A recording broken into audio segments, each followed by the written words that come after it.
You are now listening to part two of my interview with Polk County Sheriff Grady Judd. Before we begin, don't forget to catch part one of our conversation that was released a few weeks ago. That being said, thanks for tuning in, and I hope you enjoyed part two of Todd's podcast with Polk County Sheriff Grady Judd. And part of that doing good is there's a philanthropic side of you that a lot of people don't know or understand. You auction yourself off at different events, spend a day with the sheriff, and maybe you'll get to see a press conference, maybe you'll get to shoot some guns, or whatever the day will entail for you. Have you ever sat back and calculated how much money you've raised doing by the sheriff for a day or whatever it's called? Do you know, I've never kept formal records, but we auction off days for the sheriff, and then we auction off lunches with the sheriff at the jail. And the money goes to whatever charity, fundraising charity. I'm familiar with Winter Haven Hospital and the foundation and others. So we have probably raised, since I've started, $1 million+ for that. I would think that would be a conservative number. Yeah. We auctioned off 2 days with the sheriff at a fundraiser for Peace River for $19,000 a piece. Right. That's just, and they average between $3,000 and $5,000. But it is so much fun for me because then I get to spend the day with people and learn about their business and how they became successful and what they do. And they were generous enough to donate huge amounts of money.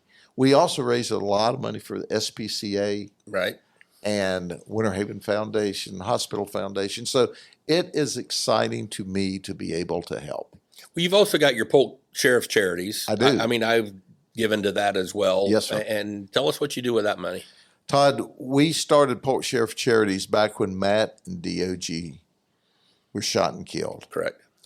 And how it started is people started giving us money, sending us money to help. We want to buy a new canine. Please send money to the family. We're so sorry. It was a horribly tragic event. But that's not the way government's supposed to get money. The biggest challenge was, how do we deal with this? And our lawyer said, you need to set up a foundation or a charity in order for those who want to donate. And I thought, well, how much are they going to want to donate? My goodness. People have sent me money from all around the world for the charity. And then we have two big fundraisers, Jeeping with Judd and Busting Clays with Sheriff Judd. And we've raised, probably a couple $1 million through that. And here's where it goes. It goes back into the community to those that are less fortunate that really, really need help. It goes to, for example, there's been 3 hurricanes that came through while young deputies in the Keys in North Florida and in our own county were out helping others.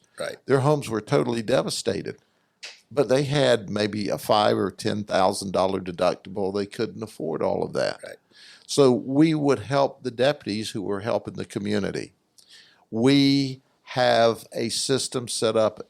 We have a wonderful lady. She wouldn't mind me telling you who she is. She's the daughter of George Jenkins, Julie Fancelli.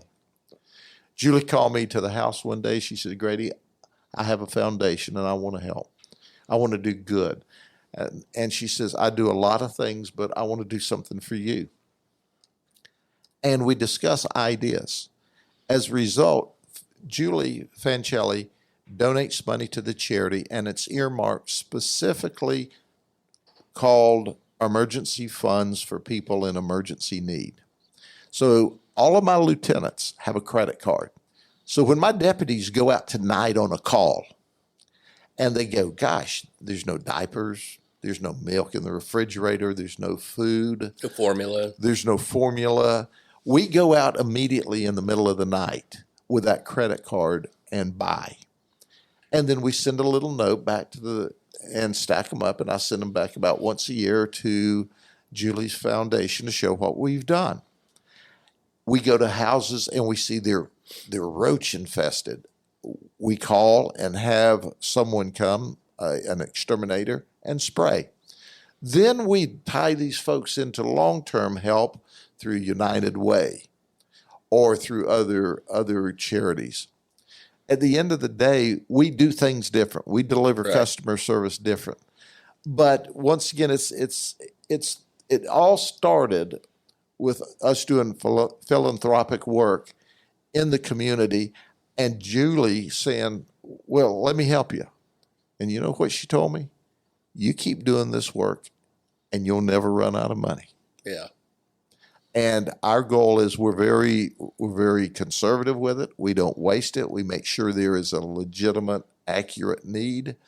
But my goodness, those that are less fortunate, we help them to the tune of hundreds of thousands of dollars every year in just my one charity. One quick story on the auctions when you've been auctioned off at Winter Haven Hospital is one I've been at a number of times.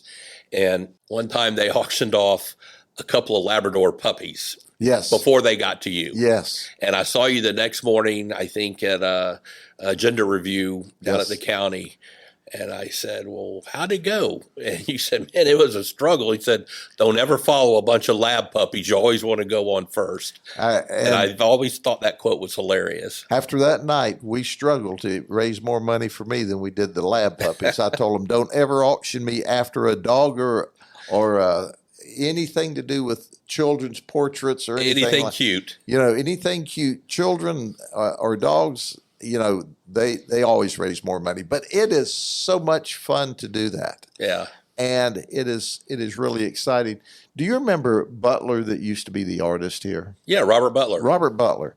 Robert Butler is a very well-known artist, landscape artist, and of Florida landscapes. Yeah, of course, he passed away, and that was a terrible thing. He had never done a piece of art on Bach Tower. Really? But he was asked to do that. So he did it, and it was auctioned off for a huge amount of money. Do you know what the magic was for me? I got to help paint that with him. Really? And I am not an artist. So I told Robert Butler as he's telling me, I said, Robert, he said, here, Grady, we're going to do this together. We're both going to sign the art. I want you to just do a bird. I'll show you how to just do a bird in a tree. What bird do you want to do? And I said, well, my mother's favorite bird was the red cardinal. And he said, okay, let's do a cardinal. So with his help, I was able to finally, he had to wipe it off and start over. I was able to add a cardinal to an original piece of his work.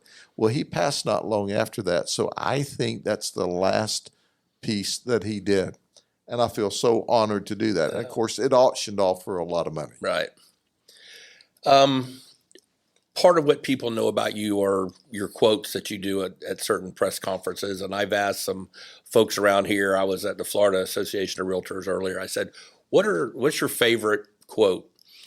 And unanimous, it came back. It was just chill out, drink a 7-Up, eat a moon pie, and quit murdering people. Right. That seemed to resonate. And people don't understand how you use press conferences. And I'm not sure I do, but I think I do. I think you use it for a strategic tool, a strategic purpose in fighting crime. Absolutely. You do it to support your men and women. You do it to support your team. You do it to support the victims and the family, to let them know that they're not alone and that you're going to do whatever it takes. Do you sit down and think? You said earlier you're very spontaneous and you come up with things like that. Do they come up spur of the moment, or do you kind of, hey, this is kind of what I need to be thinking about? Because stuff comes out of my mouth that I've never thought of too. Well, it's a combination. I like to tell folks when they ask, people spend more time trying to shut me up. So I am quick-witted. That one came off the cuff. And I got home that night, and Marissa looked at me and she said, Grady, it's not 7-Up, it's RC Cola. And I said, well, as I was saying it, I couldn't remember whether or not they still made RC Cola. Right. I had not seen it in so long. She said, it's because you never go to the grocery store. So that was off the cuff. It has been around the world millions and millions and millions of times. But the point was, we had these young gangbangers shooting and killing each other. Right. They would shoot, then they would retaliate. And they would shoot. And my message to them was, you got to chill out. You got to quit killing each other. So, yes, the message is. But it was just such a simple message. It was. It was not complex. It wasn't complicated. It was, and it's quick. And in today's social media, if you want people's attention, it's got to be quick and it's got to be to the point. You had made a comment during, I think, the hurricane that in 17, I think it was Irma.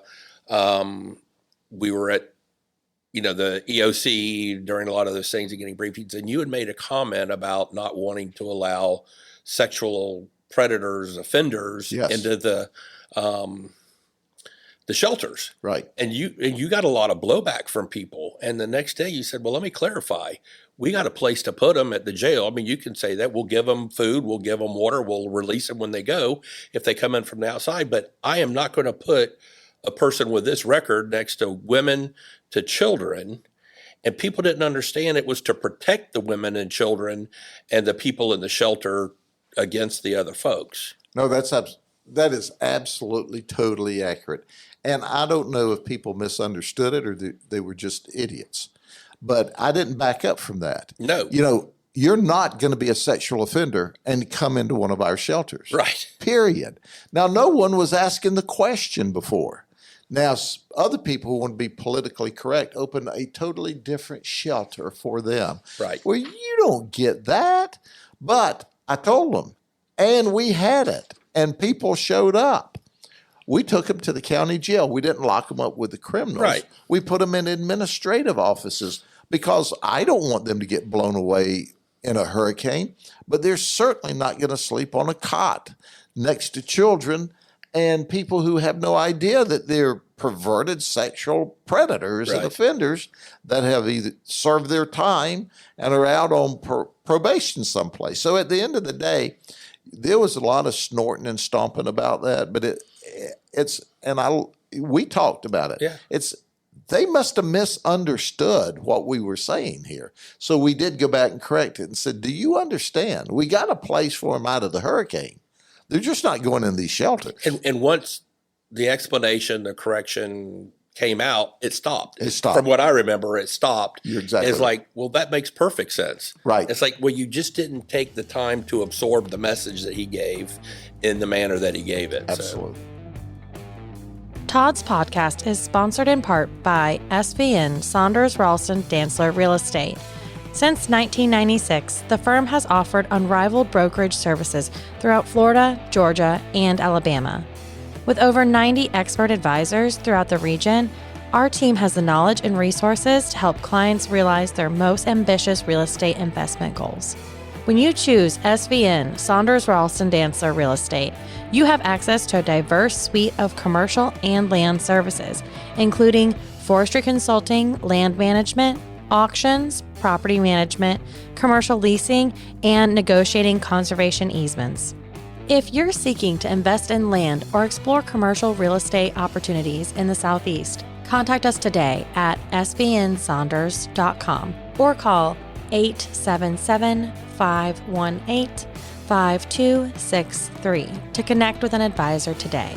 Once again, that's SVNSAUNDERS.com or by phone at 877-518-5263. I want to talk, if you got a few more minutes, I do. A little bit about the Marjory Stoneman Douglas Commission. Yes. And after the tragedy down there, can you tell us about your work and your leadership with that? What's come of it and what's going on in the state these days? Sure. Marjory Stoneman Douglas is a high school in Parkland, Florida, in Broward County, and that's where we had a horrible shooting by a horrible, evil person. And I was appointed to that commission because of work far in advance of Marjory Stoneman Douglas. I did not know that. I thought it formed after that. It did.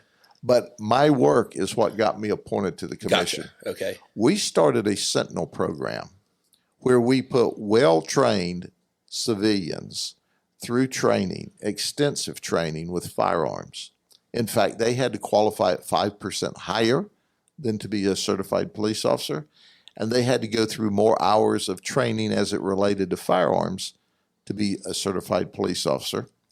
But we had those in colleges. Southeastern was the first one with us. I met with them maybe 2 years before Marjory Stoneman Douglas tragedy and said, look, these shootings are going to continue. I'm afraid they're going to increase. I'm willing to do this. My team, as I bragged on my deputies and my folks that work in training, I told them what I wanted. They presented an excellent training program. And Southeastern said, hey, we'll do that. So when the Marjory Stoneman Douglas event happened, I got a call from the governor. The governor said, hey, we're going to pass a law. It's going to happen now in this legislative session. I need you to come to Tallahassee. And he brought several other people there as well. We passed the legislation. They took my Sentinel program, inculcated it into the new Florida law, right, and just added 10 more hours of diversity training. Why you need diversity training to shoot an arms offender is, I don't know, but that's okay. And they changed the name to Guardian. Todd, other than marrying my wife, having 2 children, and being the sheriff of Polk County, being on that commission is the most fulfilling thing I've ever done. It opened my eyes as to all of the holes in the system. That day, the Broward Sheriff's Office was a total failure. The county was a total failure. The radio system was a total failure. The school system was a total failure. We couldn't have gotten our best 2 bottles of wine apiece and sat down on a Friday night and said, hey, we're going to write all night long until we write the worst tragedy that could ever happen and write one near as horrific as what we learned on that commission. Right. But there's been a lot of changes across the state and new laws across the state because of my work because of that Marjory Stoneman Douglas horrible event. And I'm just one clog in a big wheel right, that made those changes occur. But I am so humbled and honored that I got to work on that. And there are children alive today because of our work. Have the results of that been implemented across the state? Are there some pockets that are saying, hey, we're not doing that, it's too far reaching? Are there some areas that say, God, this is 10 years too late? Well, all of the above, Todd, you're exactly right. All of the above. We passed the Marjory Stoneman Douglas law. Right. And then the commission was formed. And our job was to take testimony, to make further changes. Bob Gualtieri was the sheriff from who is the sheriff from Pinellas County. Bob chaired the committee and does a masterful job. We're still there where the committee was extended. What we found was pushback primarily by the different school districts. Our school district in Polk County, I want to applaud our school board and our current superintendent and our past superintendent at the time. They jumped on board. They said, we're not going to have that here. Right. And the sheriff's on the commission. We can't fail here when he's on the commission pointing out what needs to be done. So we were game on. But the last county to come in compliance with the Marjory Stoneman Douglas laws was Broward County. That doesn't make sense. The place where the shooting occurred. And we've had to force Broward County to comply with everything. We've had to bring them in front of public hearings and embarrass them in order to get them to comply. Is it their school board that's been pushing back? Is it their county commission? Their superintendent of schools, who finally was indicted and removed, and their school board. They circle the wagons, and I could talk for days on end about the tragedies we saw down there and the hypocrisy that we saw and the lack of care and concern for the children and safety and security. I've got to brag on our school board and our teachers. They had to get way out of their comfort zone right. in order to do the things that we need to do to protect the children. And there's no guarantee. Not perfect, not 100%. Not guaranteed, but it reduces the probabilities. It's better. And then Uvalde occurred. Uvalde out in Texas, where once again the law enforcement officer stood outside the door. And it's like, what's that about?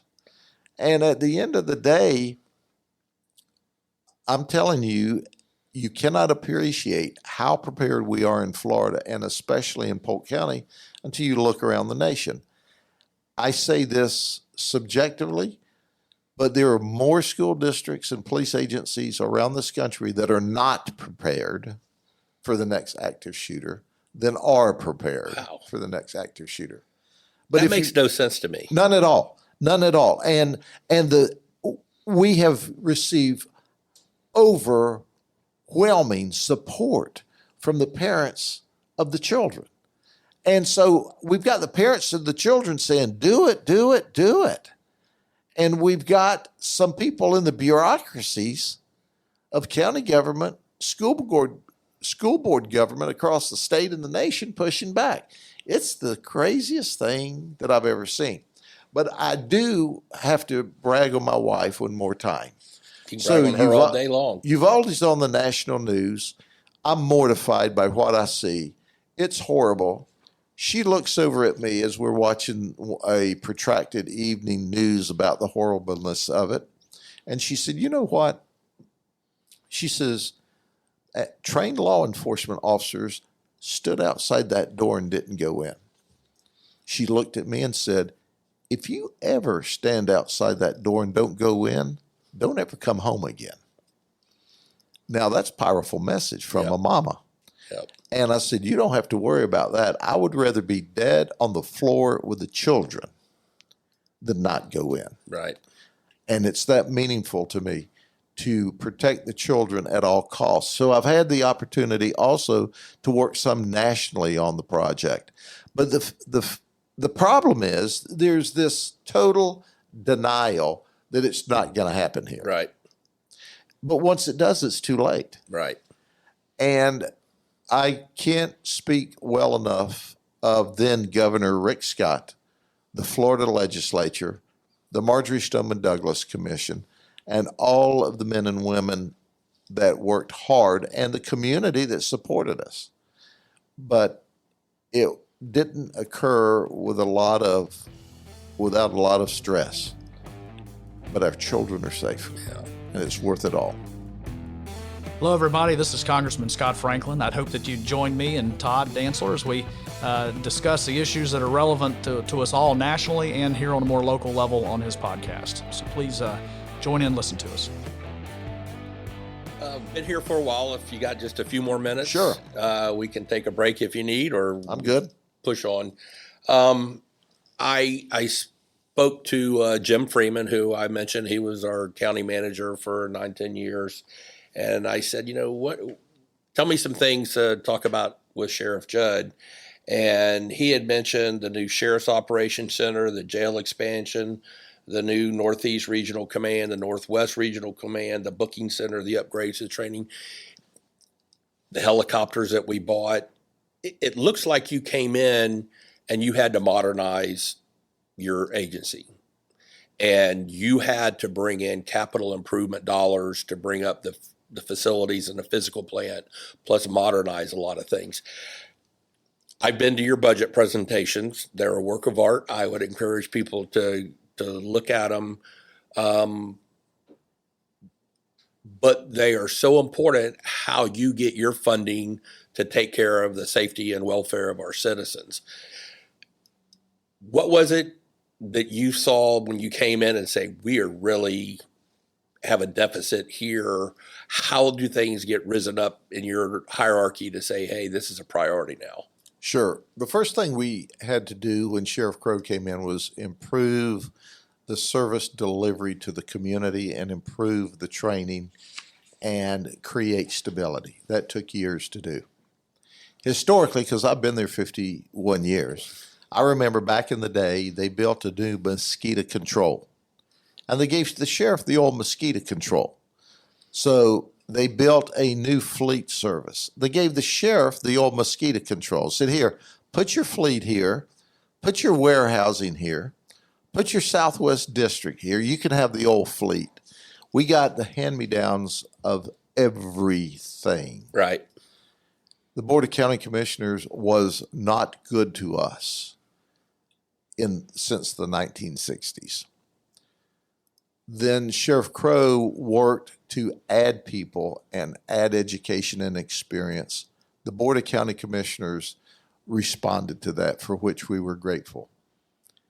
We started building infrastructure whenever we started receiving county commissioners that were business people as opposed to politicians. Yep. So when you presented a business plan, and you were there many times, I never, ever, ever appeared before the Board of County Commissioners before I first individually talked to the commissioners, told them what the problem was, and presented them solutions to the problem. That's how you do things professionally. Correct. If I visited, now you can't cross-pollinate communications, but if I visited the commissioners, the 5 commissioners, and 3 of them were against it, I can count to 5. And there are times that they would say, hi, Grady, can you rethink that? Or how about a different angle? Or I would ask them what they thought about it. When I went into one of those programs as sheriff, I don't want a 3-2 vote. Right. I want a 5-0 vote. So I would go to the commissioners and say, commissioners, here's the deficit. What we need to do. How do we get there? Jim Freeman was the best county county manager for a county commission that I'd ever worked with.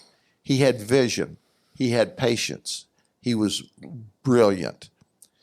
And then he brought up the current county manager. He hired him in. Right. And I can tell you, he's a carbon copy of Jim Freeman. And Freeman never forgot anything. He could remember a contract that was signed absolutely 23 years ago. He's a savant. Yeah. He doesn't forget anything. So Freeman was tremendous. We took the worst buildings first. Now, when I tell you we took the worst building first, I want you to understand we built district stations, we built jails, we built a sheriff's operations center. The sheriff was never has never in a 160-year history given an operations center. They were in hand-me-downs. Right. When I took office, our human resources office was across town from our administrative offices. I remember. When we had a swearing in, we had to go to either the jail or Winter Haven or Lakeland to the college. We didn't have a room big enough to hold a meeting. Right. So now we're building a new training center. The training portables that we're using today were given to us by the school board after they wore them out. Some of those portables are 40, 50, 60 years old. Now, it was at the end of the program that we had designated to get built out. So if 50-year-old portables were better than some of the other stuff we had, right, you can see where we are. I cannot say enough good things about the commissioners. This commission, your commission, I've been through about 3 commissions now, but they've been business people and they've understood. They've come in and go, if I ran my business this way, I wouldn't be in business. Right. So I give all the credit to the Board of County Commissioners. And that's very generous of you to say that, but it also is the hard work that you've done. It's the relationships that you've worked to build with the other elected officials, the other constitutionals. You know, when we were struggling for money at the county, when everything was tough, you led the way. You didn't just suck up all the money and let everyone else fight for whatever was left. You were a team player and you said, hey, we're all in this together because you're a Polk County guy. You've lived here your whole life. And I always thought that you were in that leadership role. You could have demanded more, but you figured out a way to do with less so that all the other constitutionals can function. And I think we were able to fund that. I've got a bunch of other stuff. I'm hope that I can get you here for another episode someday. But what are the next big challenges or opportunities that are confronting law enforcement that are in front of you right now? Well, you've seen the national hate on police that started about 2020. That never came to Polk County. Just the opposite came to Polk County. The wonderful men and women here, why all this national media is, we hate the cops, we hate the cops. Just the opposite. They were putting signs up in our district stations at our police departments. They were bringing us food. And I believe that is partly to the press conferences and the comments you made, letting people know, hey, this is how we operate down Sure. We do it different. And deputies in uniform, police officers in uniform couldn't buy their lunch because somebody picked it up. Right. So while the hate on the cops, as I say, was being perpetuated nationwide by the mainstream media, and they were taking one or two horrible events that no good police administrator, no good police officer would defend, they try to make that seem like that's the way everybody acted, and it was just not true. It was fiction.